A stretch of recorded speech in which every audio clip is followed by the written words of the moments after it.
think I was getting a little emotional, so please bear with me. Most of you may know that Mark and I were very good friends, and so I'm probably not going to be able to. So can somebody else come together with this? But Mark was a friend, and he truly was a leader, and he helped us with the Bounty Prosperity. He certainly has been a figure nationally, and so I thought it was befitting to name an award after his leadership. And even when we talked about who has provided leadership for Black gay men and Latino gay men and trans women and men, and was able to influence policy at a very high level, Chris Bates' name came up resoundingly. And I'm also doubly emotional because I don't know if most of you know that Chris is suffering from clots on his lung, so he is definitely not doing well right now. So I was very sad that he wanted to be here, and he made every attempt to be here to receive this award, and unfortunately he was not able to be here, so it's just kind of bittersweet for both people, for me to be up here talking about both of them right now, because again, Chris is not doing very well right now. So I want to accept the award on his behalf, and that's it right now, I'm sorry.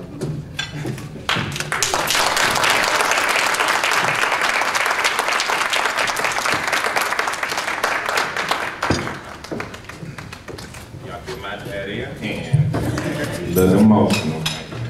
But I also want to acknowledge Mark's legacy because we have some of it in the room. So we have individuals from my brother's people all the way from Jackson, Mississippi. So y'all can just wave your hand and be acknowledged because they truly are continuing the work and that he has set forth. All right.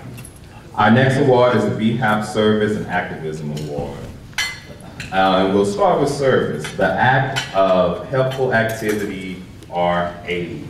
And then also activism is the practice of vigorous action or involvement as a means of achieving improvement or advancement, affecting change. The committee wanted to select and will select on an annual basis 2 individuals in this award category, one for service and one for activism. We will start with our award for, I believe it is activism.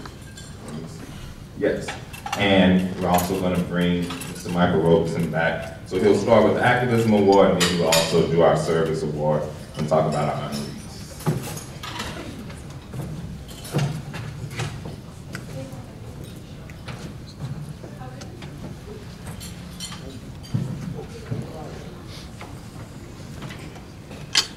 So I'm going to read a little bit of the bio, but I can do this one very well. So this award goes to Damon L. Hughes. Got some hurt already.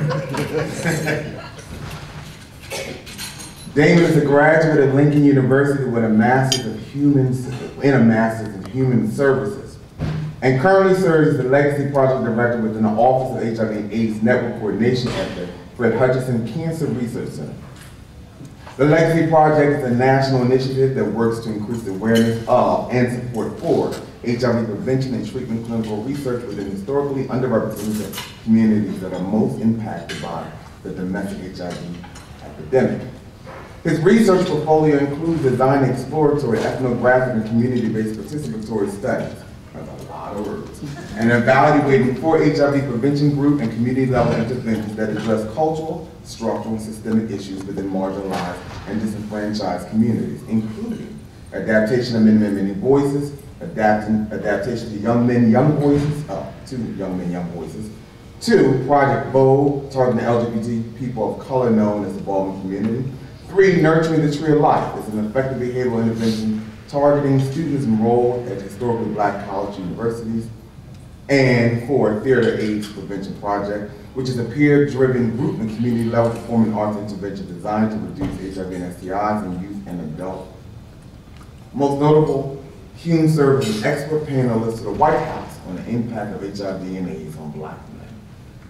So, there was some other stuff they wanted me to say, but I'm going to say it in a different way. So I know Jay, as we all know Jay, but I may know him a little different. I was born and reared in Camden, New Jersey, and I graduated from Rutgers and applied to law school twice, got accepted and put on a waiting list. I'm telling the story for a reason. And in that, I then started working for the Camden City Board of Education as a crisis counselor, where Jay graduated.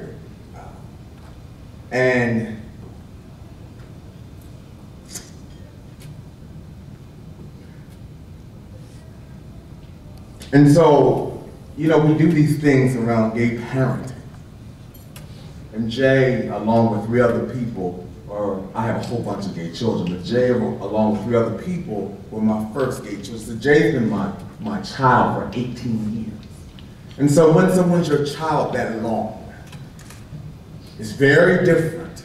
It's a very different experience because you felt like you birthed the person. You've seen them grow. You've seen them transform greater than they probably even thought they would be. And that's not only an emotional experience, it's a spiritual experience. And so it teaches you how to be a better man. So I remember in 1994, and anyone knows about Philadelphia, 13th Street was sort of that place, you know what I mean. And they used to have a club called The Nine. Jack, you know that club. Derek too.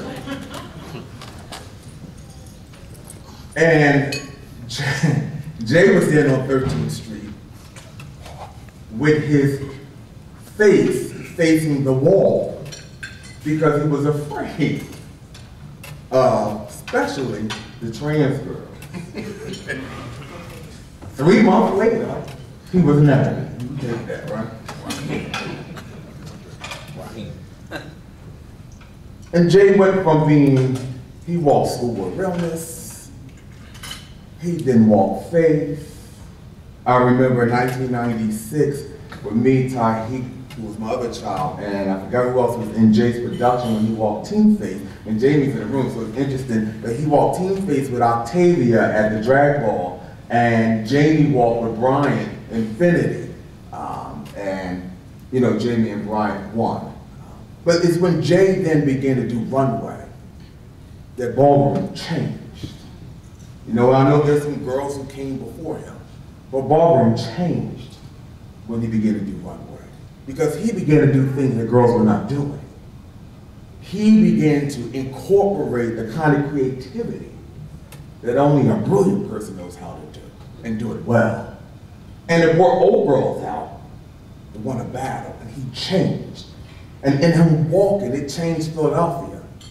And Jay would take it to New York City and walk and win, because girls were scared in Philly to go to New York, and walk and win. And then Jay walking and winning, it changed the House of Ebony. And in Jay changing the House of Ebony, Jay and Preston and I left Ebony and created Blahnik. And that changed ballroom, because the vision was to intersect blacks and Latinos. And so Jay being African American, and we got Jasmine, who used to be Infinity International, to be Mother Blahnik. And we specifically recruited the intersection of black and Latino to shift ballroom. And Jay's vision was to have a house that also did this kind of work. To change, as I talked about Ayanna being an intervention in herself, for Jay to transition and transform his own life into what he is today is utter brilliance.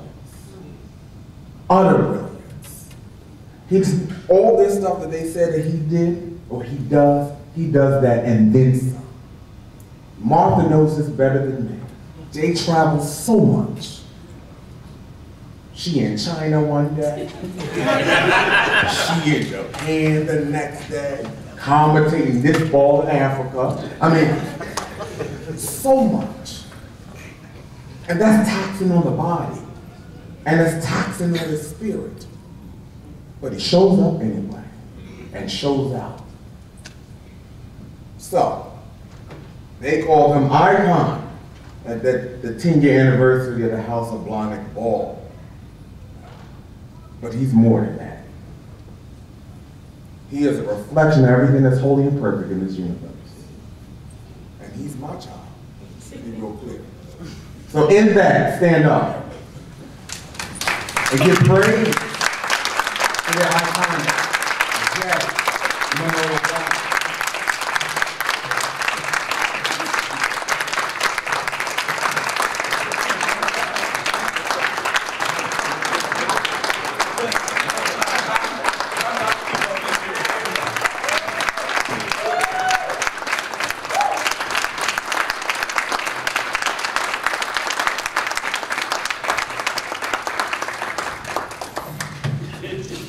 So I'm really shy. Right now. Right now, this right now.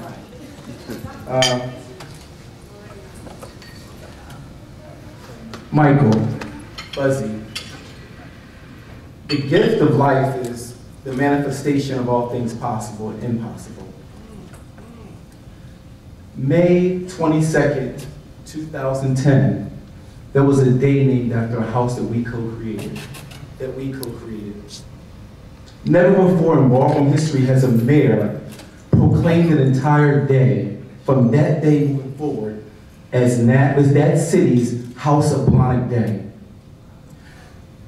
There were years ago when the House of Chanel faced some challenges from using the name Chanel.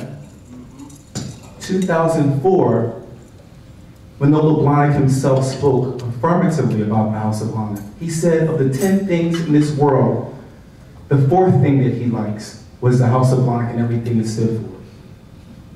2006, a reporter from Elle magazine, an international fashion magazine, reached out and said, can I follow you for 5 consecutive days and figure out what it is that you do and you do well? I had no idea what I did and what I did well. But the outcome was an international focus on ballroom that had never been there before. I sit here today hearing the news about Dr. Cologne, of course, a year later, and experiencing what has just happened with Chris Bees. But there's a story about silence that I want to talk about. For those who don't know, Robert K. Burns, who I'm giving this award to today in his honor, is no longer with us. I brought him to Philadelphia and he helped, after Michael's transition, to help build the House of Blahnik. He had HIV. No one says that. I'm telling you today. He had it in silence. Every day, he gave his life as an executive director of the only Black gay organization in the city of Philadelphia, yet he sought no treatment. Every day, he mentored hundreds, if not thousands of kids in my house and out of my house, yet he had no support. Every day, he woke up, and you talk about looking at the image of seeing all things holy, and he saw a monster not worth saving his own life.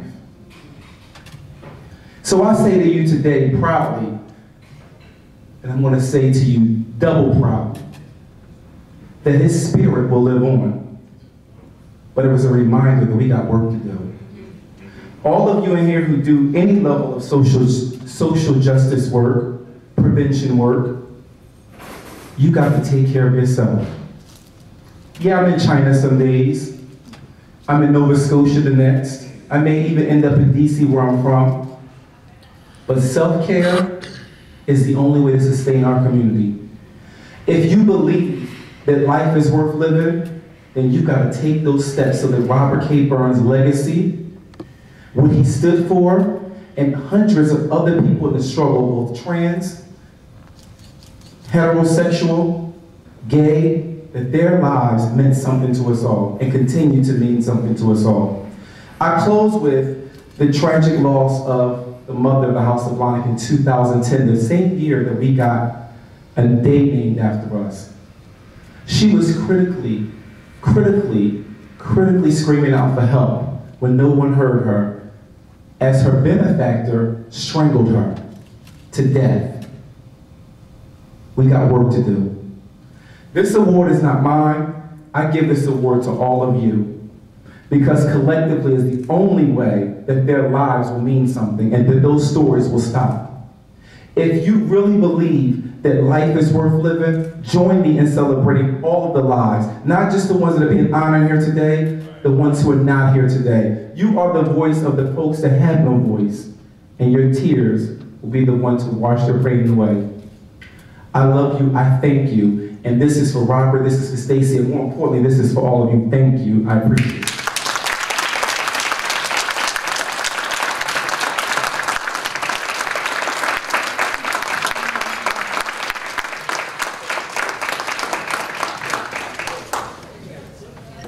All right, thank you, Damon.